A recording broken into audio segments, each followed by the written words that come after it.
Cumbres borrascosas, de Emily Bronte. Narración: Rodrigo Les y Terry Serafio. Capítulo 9.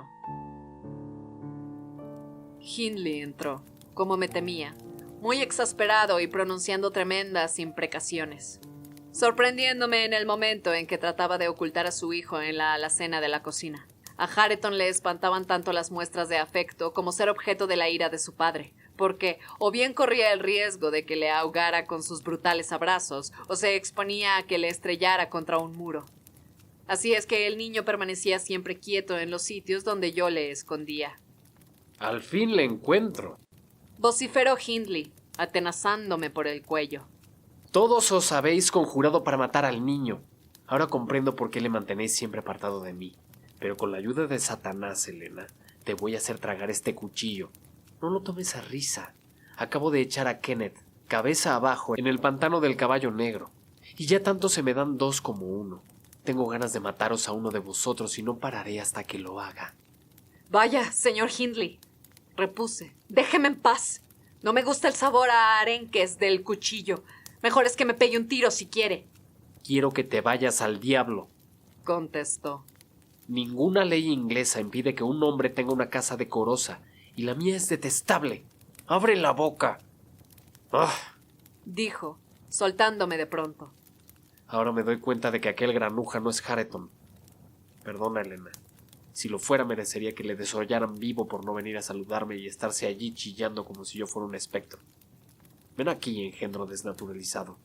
Yo te enseñaré a engañar a un padre crédulo y bondadoso. Dime, Elena, ¿no es cierto que este chico estaría mejor sin orejas? El cortárselas vuelve más feroces a los perros. A mí me gusta la ferocidad. Dame las tijeras. Apreciar tanto las orejas es un sentimiento diabólico. No por dejar de tenerlas cesaríamos de ser unos burros. Silencio, niño. Anda, pero si es mi hijito. Sécate los ojos y bésame, pequeñín. ¿Cómo? ¿No quieres? Bésame, Hareton. Bésame, condenado. Señor, ¿cómo habré podido engendrar monstruo semejante? Le voy a partir la cabeza. Hareton se debatía entre los brazos de su padre, llorando y pataleando, y redobló sus alaridos cuando Hindley se lo llevó a lo alto de la escalera y le suspendió en el vacío. Le grité que iba a asustar al niño y me apresuré a correr para salvarle. Al llegar arriba, Hindley se había asomado a la barandilla escuchando un rumor que sentía abajo y casi se había olvidado lo que tenía entre las manos. ¿Quién es? Me preguntó, sintiendo que alguien se acercaba al pie de la escalera. Reconocí el paso de Heathcliff y me asomé para hacerle señas de que se detuviese, pero en el momento en que dejé de mirar al niño, éste hizo un movimiento y cayó. Casi antes de que yo pudiera estremecerme de horror, ya había reparado en que el pequeño estaba a salvo. Heathcliff llegaba en aquel momento preciso, y por un impulso instintivo cogió al niño, lo puso en el suelo y miró al causante de lo ocurrido. Cuando vio que se trataba del señor Earnshaw, el rostro de Heathcliff manifestó una impresión análoga a la que sentiría un avaro que vendiese un billete de lotería de 5 chelines y se encontrase al día siguiente con que había perdido así un premio de 5,000 libras. En la expresión del rostro de Heathcliff se leía claramente cuánto le pesaba haberse convertido en instrumento del fracaso de su venganza. Yo juraría que, de no haber habido luz, hubiera remediado su horror, permitiendo que el niño se estrellase contra el pavimento. Pero, en fin, gracias a Dios, Hareton se salvó y a los pocos instantes ya me hallaba abajo, apretando contra mi corazón su preciosa carga. Hindley, reponiéndose de su borrachera, bajó muy confuso. Tú has tenido la culpa, me dijo. No has debido de ponerme al niño a mi alcance. ¿Se ha lastimado? ¿Lastimado? Grité indignada. Tonto será si no se muere. Me asombra que su madre no se alce del sepulcro para ver cómo le trata usted. Es usted peor que un enemigo de Dios. Tratar así a su propia sangre. Quiso tocar al niño, que al sentirse conmigo se había repuesto de su susto. Pero Hareton, entonces, comenzó de nuevo a gritar y a agitarse. «Déjele», le increpé. «Le odia, como le odian todos, por supuesto. ¿Qué familia tan feliz tiene usted y qué bonita situación ha venido a parar?» Peor será en adelante, Elena. replicó aquel desgraciado, volviendo a recuperar su habitual aspecto de dureza. Márchate y llévate al niño de aquí. Tú, Heathcliff, haz lo mismo. Por esta noche creo que no os mataré, a no ser que se me ocurra pegar fuego a la casa. Ya veremos. Mientras hablaba, se sirvió una copa de brandy. «No beba más», le rogué. «Apiádese de este pobre niño, ya que no se apiada de sí mismo». Con cualquiera le irá mejor que conmigo, me contestó. «Tenga compasión de su propia alma», dije, intentando arrebatarle la copa de la mano. Me encantará enviarla al infierno para castigar a su creador, repuso. Brindo por su eterna condenación. Bebió y nos hizo salir, no sin soltar una serie de juramentos que más vale no repetir. Qué lástima que no se mate bebiendo, comentó Heathcliff, repitiendo a su vez otra sarta de imprecaciones cuando se cerró la puerta. Hace todo lo posible para ello, pero es de una naturaleza muy robusta y no lo conseguirá. El señor Kenneth asegura que va a vivir más que todos los de Himerton y que encanecerá bebiendo, a no ser que le ocurra algo anormal. Me senté en la cocina y empecé a arrullar a mi corderito para dormirlo. Heathcliff cruzó la estancia y yo pensé que se encaminaba al granero, pero luego resultó que había preferido tumbarse en un banco junto a la pared y allí permanecer silencioso. Yo mecía a Hareton sobre mis rodillas y había comenzado a cantarle una canción que empieza: Era de noche y lloraban los niños, cuando en sus cuevas los gnomos lo oyeron. De pronto, la señorita Catalina asomó la cabeza por la puerta de su habitación y dijo: ¿Estás sola, Elena? Sí, señorita, contesté. Entonces entró y se acercó a la lumbre. Comprendí que quería decirme algo. En su rostro leía su ansiedad. Abrió los labios como si fuera a hablar, pero se limitó a exhalar un suspiro. Continué cantando, sin hablarle, ya que no había olvidado su comportamiento de antes. ¿En dónde está Heathcliff?, preguntó. Trabajando en la cuadra, le dije. Él no me desmintió. Quizás se hubiera dormido. Hubo un silencio. Por las mejillas de Catalina se deslizaba una lágrima. Me pregunté si estaría disgustada de su conducta, lo cual hubiera constituido un hecho insólito en ella. Pero no había tal cosa. No se preocupaba por nada, no siendo por lo que le concernía. «Ay, querida», dijo finalmente, «qué desgraciada soy». «Es una pena», repuse, «que sea usted tan difícil de contentar. Con tantos amigos y tan pocas preocupaciones, tiene motivos de sobra para estar satisfecha». «¿Quieres guardarme un secreto, Elena?», preguntó mirándome con aquella expresión suya que desarmaba al más enfadado, por muchos resentimientos que tuviese con ella. «¿Merece la pena?», interrogué, menos acremente. «Sí, y no tengo más remedio que contártelo. Necesito saber lo que he de hacer. Eduardo Linton me ha pedido que me case con él, y ya le he contestado. Pero antes de decirte lo que le he respondido, dime tú qué hubiera debido contestarle». «Verdaderamente, señorita, no sé qué responderle. Teniendo en cuenta la escena que le ha hecho usted presenciar esta tarde, lo mejor hubiera sido rechazarle, porque si después de ella todavía le pide relaciones, ¿es que es un tonto completo o es que está loco?» «Si sigues hablando así, no te contaré nada más», repuso, levantándose malhumorada. «Le he aceptado. Dime si he hecho mal, pronto». «Si le ha aceptado, no hay más que hablar. No va usted a retirar su palabra». «Pero quiero que me digas si he obrado con acierto», insistió con irritado tono, retorciéndose las manos y frunciendo las cejas. Antes de contestar, habría que tener muchas cosas en cuenta, dije sentenciosamente. Ante todo, ¿ama usted al señorito Eduardo? «¿Cómo no? Desde luego». Entonces la sometía a una serie de preguntas. No era del todo indiscreto en hacerlo, ya que se trataba de una muchacha muy joven. «¿Por qué le ama, señorita Catalina?» «¿Qué pregunta? Le quiero y basta». «No es suficiente. Dígame por qué». «Bien, porque es guapo y me gusta mucho estar con él». «Malo», comenté. «Y porque es joven y de carácter alegre». «Peor aún». «Y porque él me ama». «Eso no tiene nada que ver». «Y porque llegará a ser rico y me agradará ser la señora más acomodada de la comarca y porque estaré orgullosa de tener un marido como él». «Ese es el peor argumento de todos. Y dígame, ¿Cómo le ama a usted? Como todo el mundo, Elena. Pareces tonta. No lo crea. Contésteme. Pues amo el suelo en que pone los pies y el aire que le rodea y todo lo que toca y todas las palabras que pronuncia y todo lo que mira y todo lo que hace. Le amo plenamente. Eso es todo. Bueno, ¿y qué más? Está bien, lo tomas a juego. Es demasiada maldad, pero para mí no se trata de una broma, dijo la joven, disgustada y contemplando distraídamente la lumbre. No lo tomo a juego, señorita Catalina. Usted ama al señorito Eduardo porque es guapo y joven y alegre y rico y porque él la ama a usted. Lo último no significaría nada.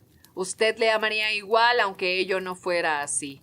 Y solo por ello no le querría si no reuniese las demás circunstancias. Claro que no. Le compadecería y puede que hasta le aborreciera si fuera feo o fuera un hombre ordinario. Pues en el mundo hay otros jóvenes guapos y ricos, y más que el señorito Eduardo. ¿Hay otros o no? El único que he visto que sea así es Eduardo. Pero puede usted llegar a ver algún otro. Y él, además, no será siempre joven y guapo. También podría dejar de ser rico. Yo no tengo por qué pensar en lo porvenir. Debías hablar con más sentido común. Pues entonces nada. Si no piensa usted más que en el presente, cásese con el señorito Eduardo. Para eso no necesito tu permiso. Claro que me casaré con él, pero no me has dicho aún si hago bien o no. Está muy bien si usted se casa pensando solo en el presente. Ahora, contésteme usted. ¿Qué es lo que la preocupa? Su hermano se alegrará. Los ancianos Linton no creo que pongan reparo alguno. Va usted a salir de una casa desordenada para ir a otra muy agradable. Ama usted a Eduardo y él le ama a usted. Todo está claro y sencillo. ¿Dónde ve usted el obstáculo? Aquí y aquí, o donde quiera que esté el alma, repuso Catalina, golpeándose la frente y el pecho. Tengo la impresión de que hago mal. ¿Qué cosa tan rara? No me la explico. Ese es mi secreto, y te lo explicaré lo mejor que pueda, si me prometes que no te vas a burlar de mí. Se sentó a mi lado. Estaba triste y noté que sus manos, que mantenía enlazadas, temblaban. Elena, ¿no sueñas nunca cosas extrañas?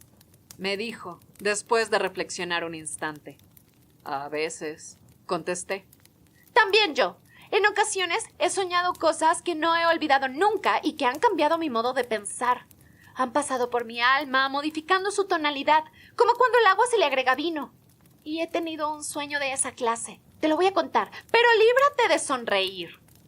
No lo cuente, señorita. Le aconsejé. Ya tenemos aquí bastantes penas para invocar visiones que nos angustien más. ¡Ea! ¡Alégrese! Mire al pequeño Hareton. Ese sí que no sueña nada triste. ¿Ve cómo sonríe dulcemente? Sí, y también con cuánta dulzura reniega su padre. Supongo que no te acordarás de cuando era como este niño. De todos modos, tienes que escucharme, Elena. No es muy largo. Además, no me siento con ánimos para estar alegre esta noche. No quiero oírlo, me apresuré a contestar.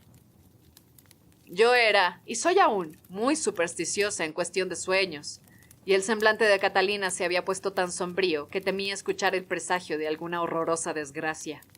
Ella se enfadó, al parecer, y no continuó. Pasó a otro tema y me dijo: Yo sería muy desgraciada si estuviera en el cielo, Elena. Porque no es usted digna de ir a él, respondí. Todos los pecadores serían muy desgraciados en el cielo. No es por esa razón. Una vez soñé que estaba en el cielo. Ya le he dicho, señorita, que no quiero enterarme de sus sueños. Me voy a acostar. Interrumpí. Se echó a reír y me obligó a permanecer sentada. Pues soñé, dijo, que estaba en el cielo. Notaba que aquello no era mi casa y que al fin los ángeles se enfadaron tanto que me echaron. Fui a caer en medio de la maleza, en lo más alto de cumbres borrascosas, y me desperté entre lágrimas de alegría. Ahora, con esa explicación, podrás comprender mi secreto. El mismo interés tengo en casarme con Eduardo Linton como de ir al cielo, y si mi malvado hermano no hubiera tratado tan mal al pobre Heathcliff, yo no habría pensado en ello nunca. Para mí sería una humillación casarme con Heathcliff, pero él nunca llegará a saber cuánto le quiero, y no porque sea guapo, sino porque hay más de mí en él que en mí misma. No sé de qué estarán hechas nuestras almas, pero sea de lo que sea, la suya es igual a la mía, y en cambio, la de Eduardo es tan diferente como el relámpago lo es de la luz o de la luna, o el hielo del fuego. Antes de que ella hubiera terminado de hablar, noté la presencia de Heathcliff, que en aquel momento se incorporaba y salía. Solo había escuchado hasta que oyó decir a Catalina que la humillaría casarse con él. Inmediatamente se levantó y se fue, pero ella, que estaba de espaldas, no reparó en sus movimientos ni en su marcha. Yo me había estremecido y le hice una señal para que se callara. ¿Por qué?, preguntó, mirando inquieta en torno suyo. Porque José llega ya, repuse, refiriéndome al ruido del carro, que con toda oportunidad oí avanzar por el camino. Y Heathcliff vendrá con él. A lo mejor está ahora mismo detrás de la puerta. Desde la puerta no ha podido oírme, contestó. Dame a Hareton para que le tenga mientras haces la cena, y después déjame cenar contigo. ¿Verdad que Heathcliff no se da cuenta de estas cosas y que no sabe lo que es el amor? No veo por qué no ha de conocer todos esos sentimientos, repuse. Y si es de usted quien está enamorado, seguramente será muy desdichado, ya que en cuanto usted se case, él se quedará sin amor, sin amistad y sin todo.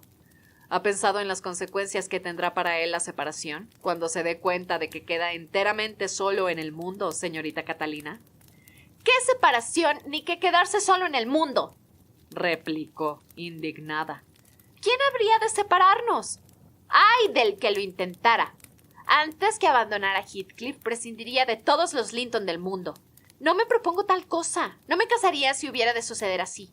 Heathcliff será para mí, cuando me case, lo que ha sido siempre. Eduardo tendrá que aminorar su aversión, o por lo menos soportarle. Y lo hará cuando conozca mis verdaderos sentimientos. Ya lo veo, Elena, que me consideras una egoísta, pero debes comprender que si Heathcliff y yo nos casáramos, tendríamos que vivir como unos mendigos.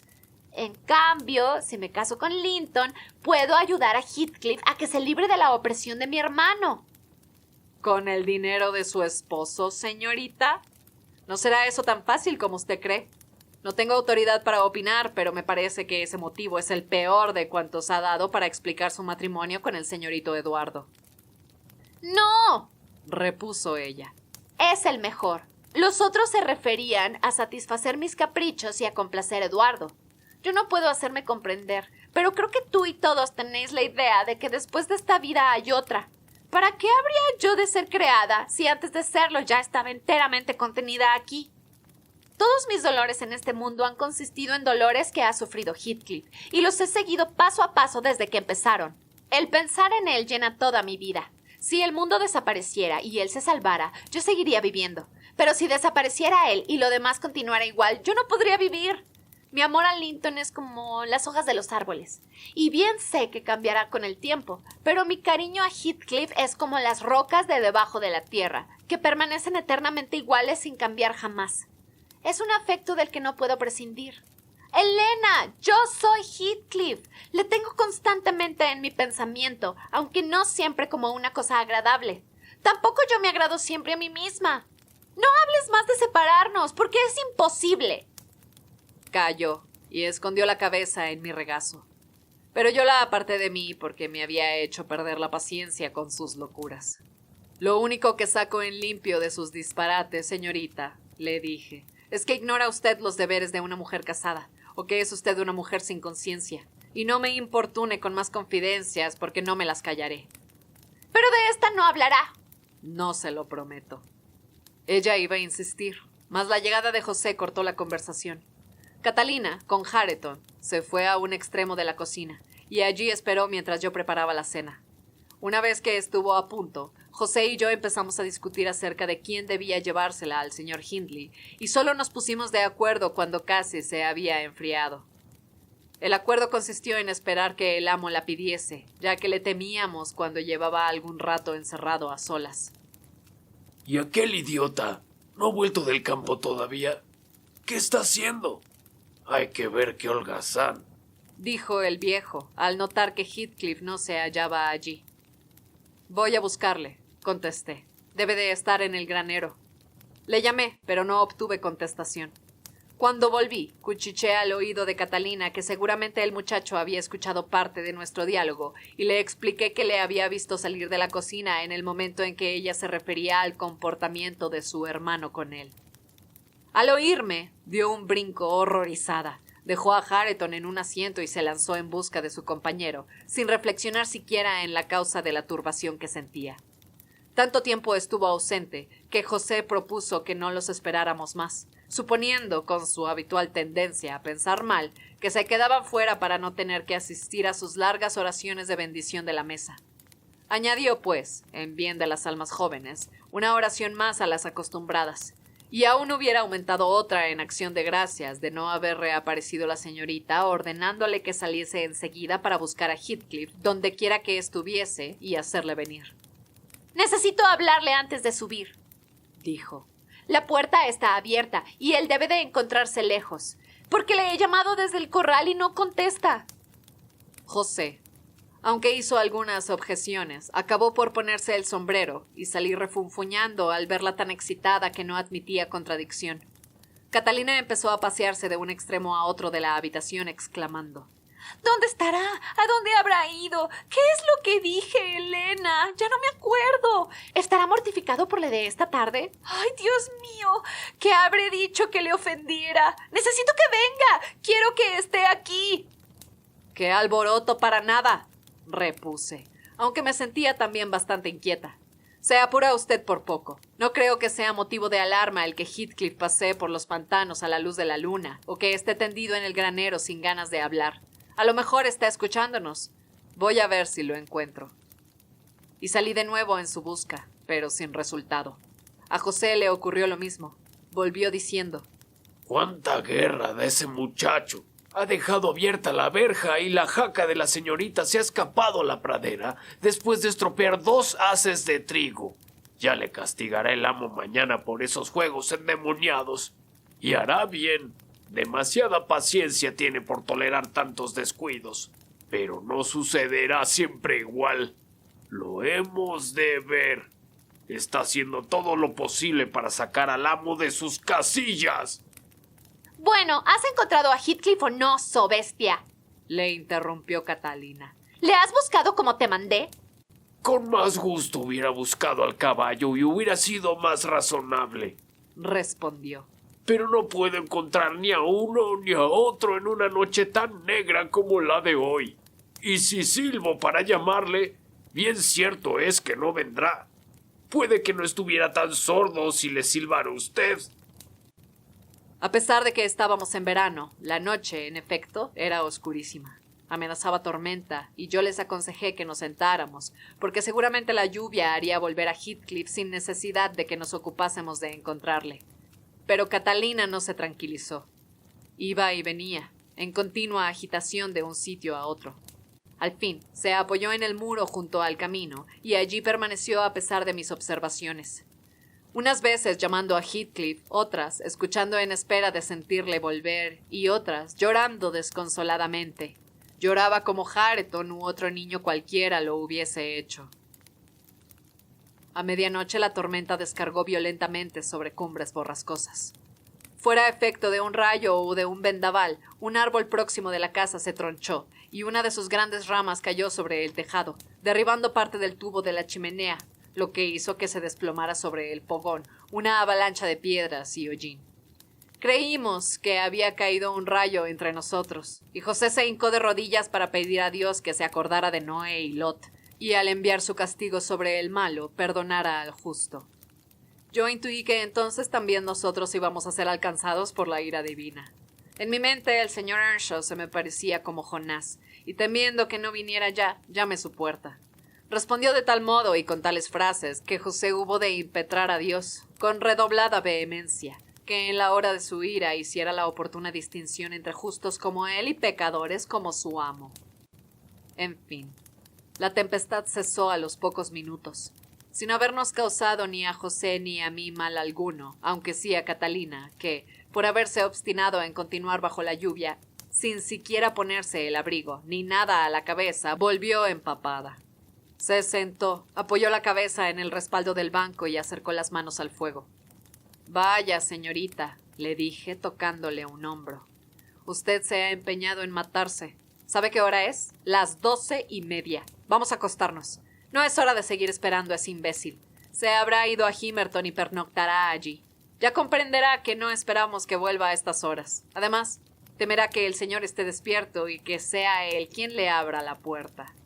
No debe de estar en Himerton, repuso José. y no me maravillaría que yaciese en el fondo de una ciénaga. Esto ha sido un aviso divino, y tenga en cuenta, señorita, que la próxima vez le tocaría a usted. Demos gracias al cielo por todo. Sus designios conducen siempre a lo mejor, aún las desgracias, como dicen las sagradas escrituras. Y comenzó a citar pasajes de la Biblia, mencionando los capítulos y versículos correspondientes. Harta de insistir a la terca joven para que se secara y se cambiara de ropa, los dejé. A ella con su tiritona y a José con sus sermones, y me fui a acostar con el pequeño Hareton, que estaba profundamente dormido. Oí a José leer, luego le sentí subir la escalera y enseguida me dormí. A la mañana siguiente me levanté algo más tarde que de costumbre, y al bajar vi a la señorita Catalina, que seguía sentada junto al hogar. El señor Hindley, soñoliento y con profundas ojeras, estaba en la cocina también y le preguntaba. ¿Qué te pasa, Catalina? Estás más abatida que un cachorro chapuzado. ¿Por qué estás tan mojada y tan pálida? No me pasa otra cosa, contestó, malhumorada Catalina. sino que he cogido una mojada y siento frío. Noté que el señor estaba ya sereno y exclamé. Es muy traviesa. Se caló hasta los huesos cuando la lluvia de ayer. Y se ha obstinado en quedarse toda la noche al lado de la lumbre. ¿Toda la noche? Exclamó, sorprendido el señor Earnshaw. ¿Y por qué? No habrá sido por miedo a la tempestad. Como ni ella ni yo deseábamos mencionar a Heathcliff mientras pudiéramos evitarlo, contesté que se le había antojado quedarse allí, y ella no dijo nada.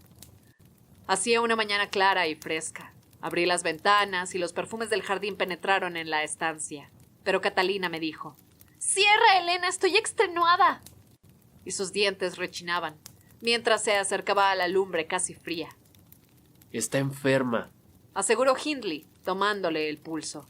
Por eso nos acostó. ¡Qué condenación! Está visto que no puedo estar libre de enfermedades en esta casa. ¿Por qué te expusiste a la lluvia? Por andar detrás de los muchachos como de costumbre. Se apresuró a decir José, dando suelta a su maldita lengua. Si yo estuviera en el caso de usted, señor, les daría con la puerta en las narices a todos ellos, señoritos y aldeanos.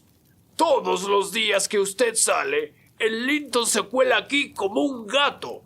Mientras tanto, la tal Elena, que es buena también, vigila desde la cocina, y cuando usted entra por la puerta, él sale por la opuesta.